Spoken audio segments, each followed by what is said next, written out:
Welcome to Art Ed Radio, the podcast for art teachers. This show is produced by the Art of Education, and I'm your host, Tim Bogatz.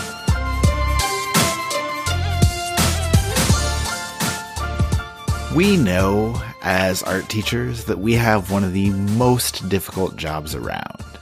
The amount of things that come our way every single day can be mind-boggling, from classroom management to lesson planning to grading to just dealing with those hundreds of kids and hundreds of personalities and hundreds of different types of learners every single day. It's an overwhelming amount. And unfortunately, that's just the tip of the iceberg. And that's why I know everyone is looking for all kinds of ways, any ways, to make things just a little bit easier on that day-to-day basis. Save some time here, save a headache there.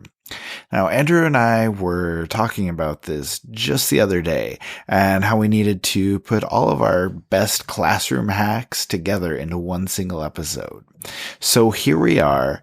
8 art room hacks to make your teaching life easier. I'm going to share some of my favorite tips and tricks. Andrew's going to share some of his favorite tips and tricks. And hopefully you can find a few things in here that can work for you and work for your classroom as well. And we have a lot to talk about, so we are going to jump in really quickly. Without further ado, let's bring on my favorite co-host, Mr. Andrew McCormick.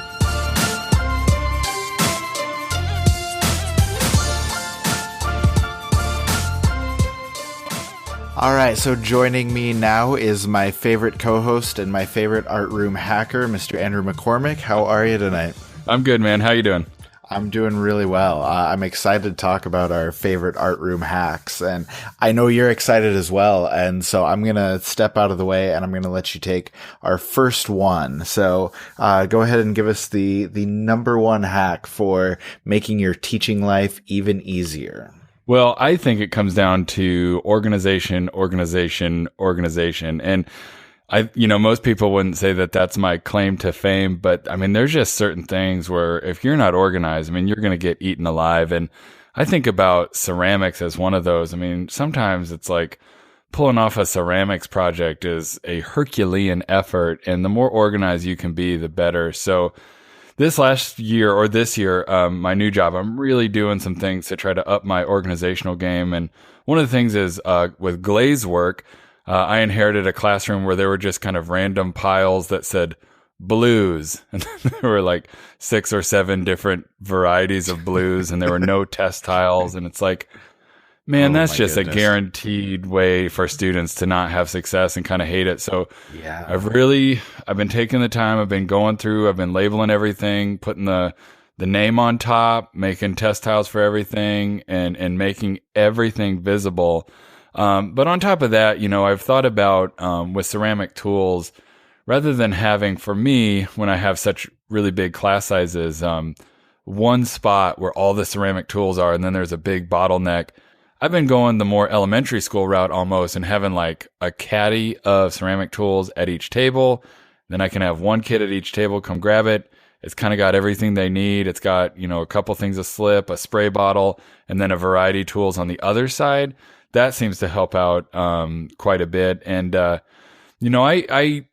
inherited a room that didn't have a lot of ceramic tools, and I got some ideas from John Post and an Art Ed Now conference talk about some DIY hack tools you can make. So I don't have needle tools, but I got bamboo skewers. I don't really have good ribs, but you can go to like the Dollar Tree and buy like a $1 cutting board mat and kind of cut that into shape. Or you can use old credit cards that, like freebie ones that they send you in the mail that are pretend ones. You can kind of cut those rounded. And it's just a really nice way to kind of make up for a shortfall in tools that you might have.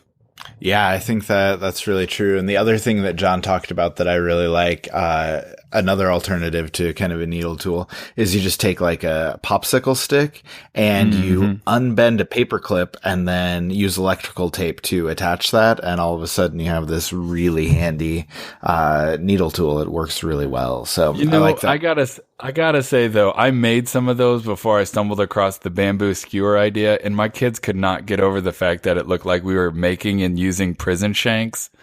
And when you have like 8th and 9th graders and they go home and tell mom and dad that, hey, we made a bunch of prison shanks in art class today, I don't know. It's not good, man. So I went with the bamboo skewer route. Yeah, that may be an easier way to go. I like that. But sticking with the organization tip, I want to jump on something you said about labeling. You're talking about your glazes, and that's the biggest thing for me with organization and staying organized is having everything labeled, because it makes it so much easier, not only for the kids to find things, so they're not always asking you, where's this? Where's this? Where's this?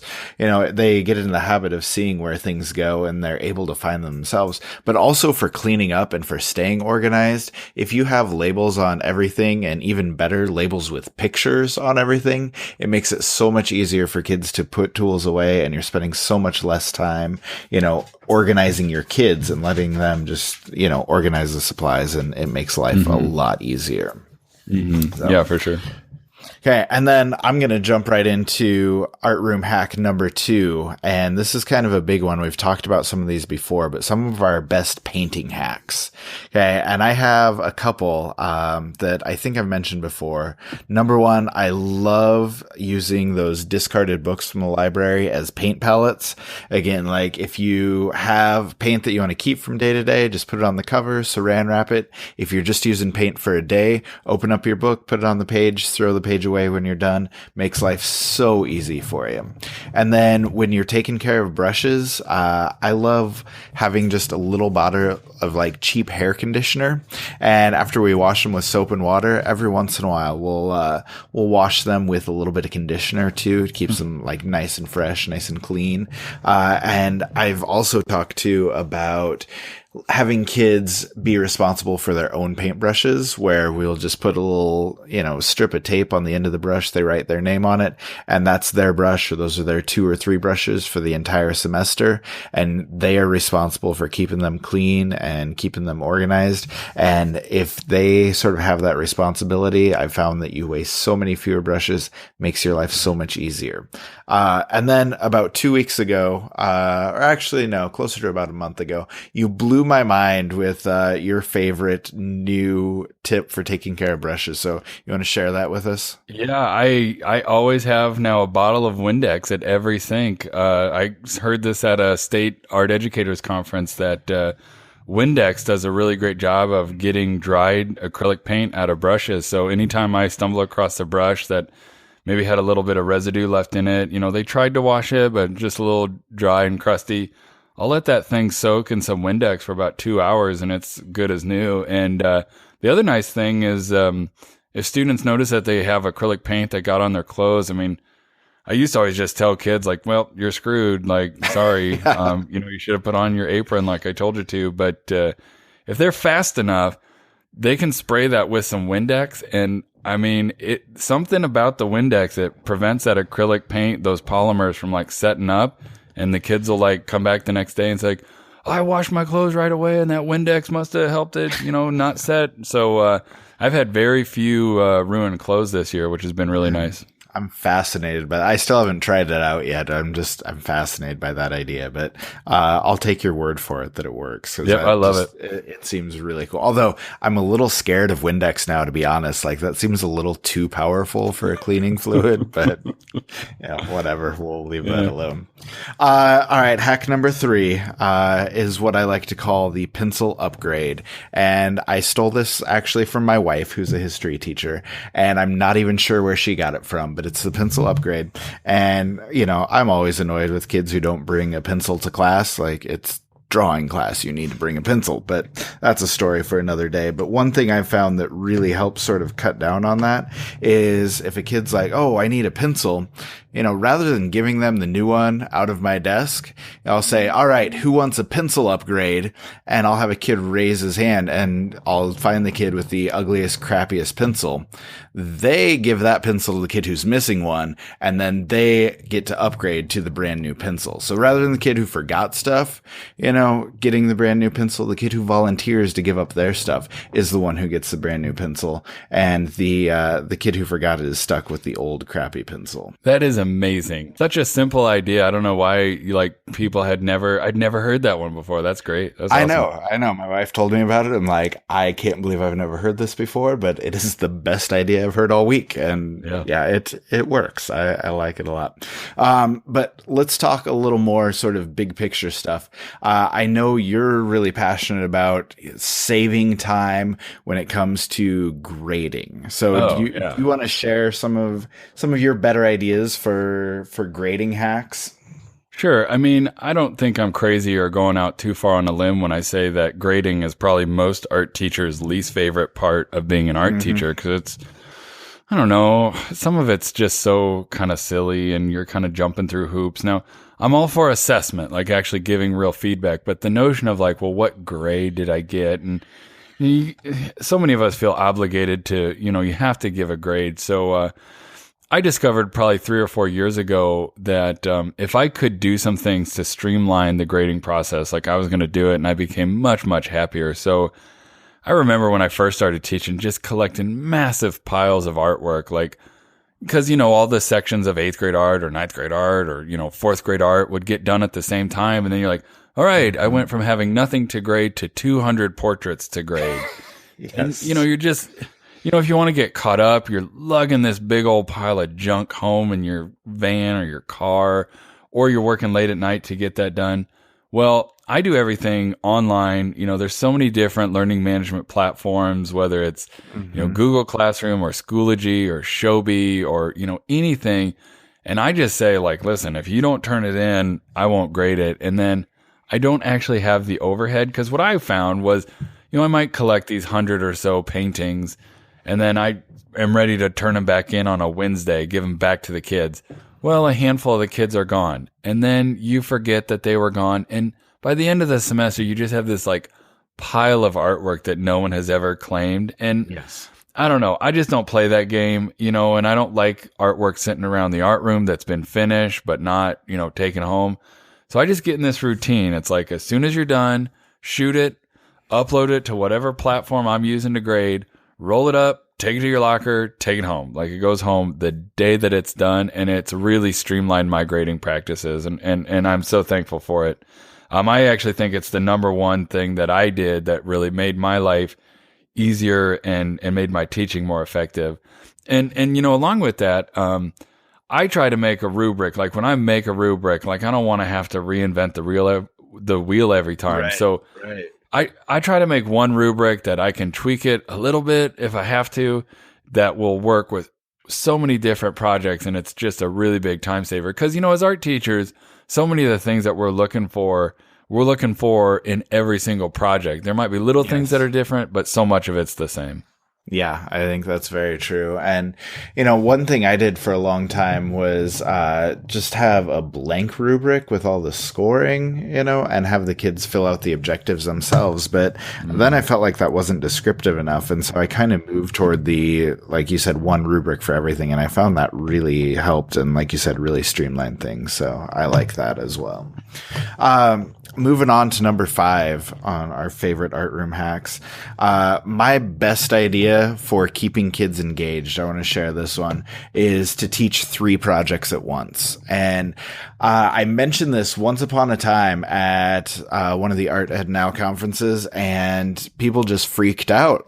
How do you do that? How do you teach 3 things at once? And their mind was blown that this was even possible. And so I ended up writing an article about it, because it's honestly not that difficult. And so basically what I do is I have our one project that we're working on, sort of the teacher directed, still open-ended, but something that I come up with for them. And then number 2 is they have a choice project that they're working on, and that can be just about anything as long as they plan it out with me. And usually it's something a little bit bigger that they can, consistently go back to, work on over the course of a few weeks. And then number 3 3 is they have a sketchbook assignment, and they get a new one of those every week. So there's always something to do there. And so even if a kid doesn't feel like working on their project or doesn't feel like working on their sketchbook, there's always something for them to work on. So if they're not doing their regular project, they can do their choice project. If they don't want to do their choice, they can do their sketchbook.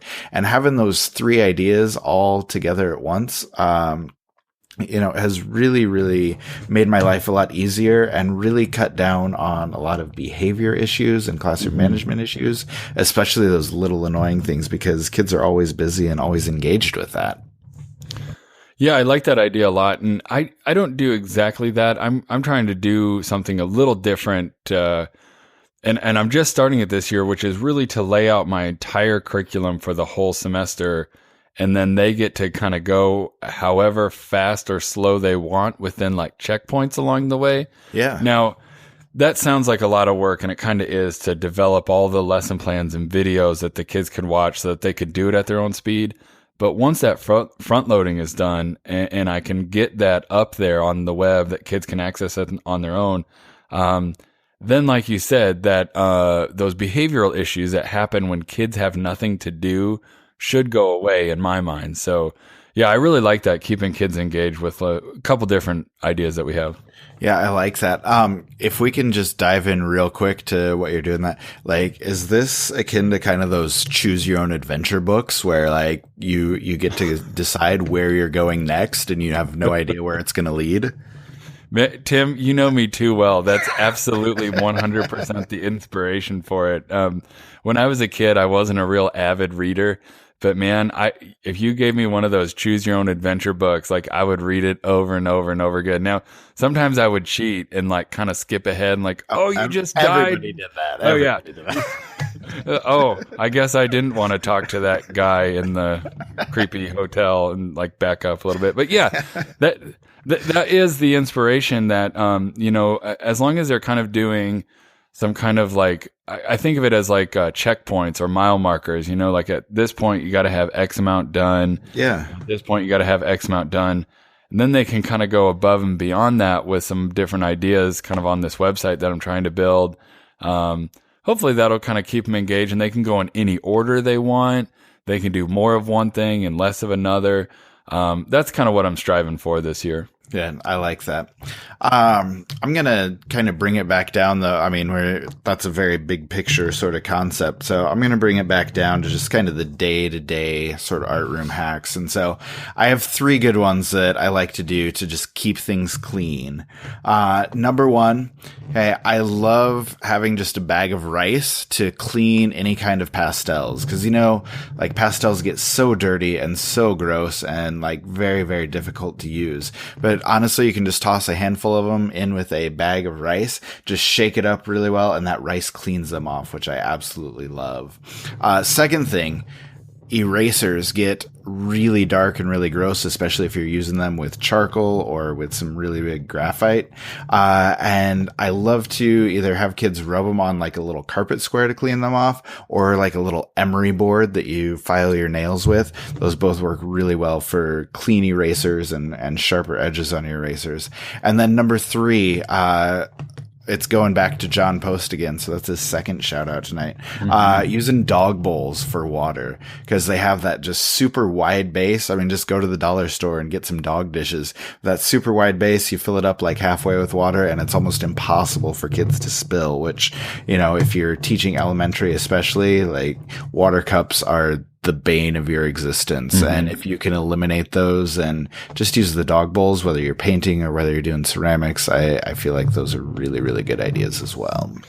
So I'm intrigued by that first one. I haven't tried it, the rice with pastels. And for people out there who maybe haven't tried it, I have acquired, let's say $300 worth of pastels, not organized at all, just in a giant box, random, do you kind of have a ratio of how many pastels per Ziploc bag of rice that it kind of is effective? Or like if I jam them too full, is it not going to do the trick? Well, you just want to be able to shake it up. So I would say, fill the bag about halfway, a third to half with rice, and then fit in just like a handful of pastels. And as long as they can move around in there and be shaken up, then it works really well. So Yeah. I'm going to have to try that pretty soon. I've got some major work to do with getting my pastels back in order. Yeah, and actually just bringing this up too, sorting pastels or sorting colored pencils. Like I had a tough time figuring out the best way to do that because you don't want like 14 different containers for all of your different colors. Just gets way too hectic. And so I just sort colored pencils and pastels by warm colors or cool colors. Mm-hmm. And it's so much easier for kids to find things and so much easier for them to put them away rather than searching like, here's yellow, here's orange, here's red. They just all go in the warm container, and having a warm and a cool is really, really helpful for sorting those. So no, that's nice. Yeah, that's good. So we're talking about keeping our room clean and all the, I could spin around my room 360 and find 20 different things that need to be cleaned or better organized or better labeled. It almost becomes too much for one person to bear. So I want to bring up hack number 7, which is to leverage your kids, use your students to help you out whenever possible. Yes. So, not this year, but in years past, I've had study halls, maybe they're smaller, 20, 24 kids. Some kids are actually working on stuff, but if there's ever kids who aren't and they want to be loud and talkative, it's like, nope. You're cleaning the sink, you're cleaning the brushes, you're labeling this, you're organizing this. Now, some of those kids will kind of huff and puff and not be happy, but it's like, well, then do your math homework. But there's other ways that you can leverage students to help you out too. And that's, your early finishers. If they're not going to jump into some free drawing or like you kind of suggest a second or third project, it's like, you know what? You get to help me kind of clean up all the clay tools because they're looking pretty gnarly. Yeah. And then I would say the third way you can do that is a lot of schools will actually have, at the middle school or high school level, what they call student helpers, where they can get a service credit just by, instead of going to a study hall, they'll come down to your room and help you cut paper, help you replenish the watercolors, kind of whatever. And, I've been using those a lot this year to just kind of like get more organized and get more clean. So it's been a big help. Yeah, I like that a lot. And I do many of the same things. And, teachers out there listening to this, if you don't have student aides or student helpers, you need to get some. Go figure out how to do it tomorrow. Yeah, they're a big help. And, most of the time it's the art kids who kind of enjoy being in your classroom anyway. And, they'll kind of shoot the breeze with you and stuff. And they're just really good kids, really helpful. So. For sure. All right. Do you want to close up shop with our last one? I know it's kind of related to having kids help you. Yeah. And, I've developed it this year because I used to think that like teaching students how to clean the room and keep the room clean was really important. And it is really important. But this year I've seen a spike in my student numbers and the class sizes. And I just realized, like, listen, if I'm taking 6 minutes at the end of every class period to clean up tools that, 6 minutes later, the next class is just going to get out and get all gunky again. I'm really just wasting instruction time for a number of my classes. So, if the kids don't need to clean it because the next group is just going to get them dirty again, maybe figure out a way that they don't have to do it. So, for example, all my classes were doing acrylic painting. They're 8th grade art, 9th grade art, kind of a smorgasbord class, but we all just happen to do painting at the same time. Well, you don't have to clean out the paintbrushes. You can just let them sit in a cup of water for then the next class to use. Same with ceramics. You don't have to scrub every single ceramics tool if the very next class is just going to like use them again. So if you really are fighting an uphill battle when it comes to cleaning, I mean, kind of pick your spots and pick your battles of when it really needs to get clean and when you can just kind of like keep it going, Yeah, I like that idea a lot. And I've always done kind of similar things, especially if you have those back-to-back classes. So cool. All right. As much as I would love to keep sharing hacks, we are far beyond our allotted time. So we're going to have to wrap it up here. So, Andrew, thank you very much for joining me and sharing all of your best hacks. And, for those of you that are out there listening, if you have more that we need to add, shoot us an email, radioguys@theartofed.com, and, add to our list of art room hacks. We'll look forward to hearing from you. But Andrew, thank you. Yep, my pleasure, man. Thanks a lot. Talk to you later. Wow, that was a lot, and that was a long conversation, but I hope there was something in there that works for you. I hope you can utilize some of these ideas and do it soon. Now, I know some of the bigger picture things aren't able to be done immediately, like a new management system or rewriting your rubrics. But a lot of the things we talked about are ready to go right now. Like, in fact, you honestly should be listening to this during your plan time and implementing these ideas immediately.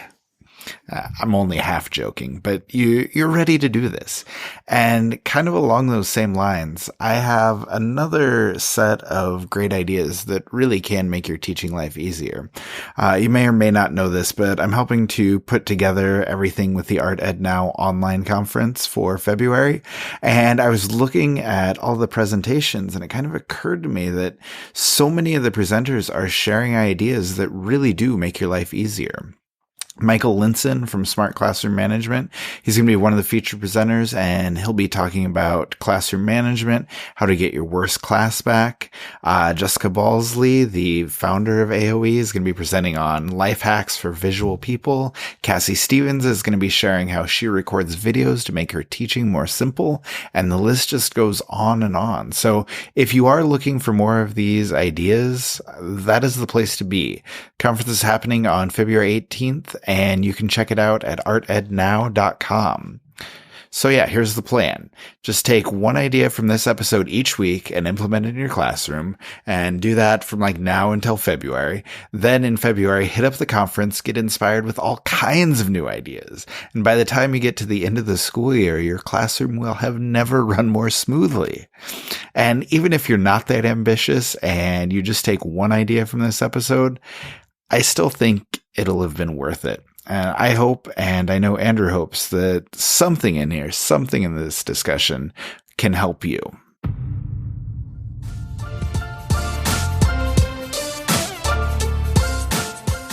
Art Ed Radio is produced by The Art of Education with audio engineering from Michael Crocker.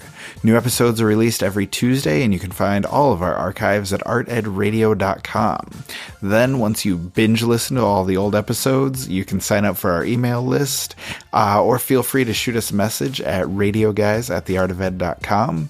We love hearing from you, good, bad, and otherwise, and we are always happy to start a discussion. So thanks for listening, and we'll see you next week.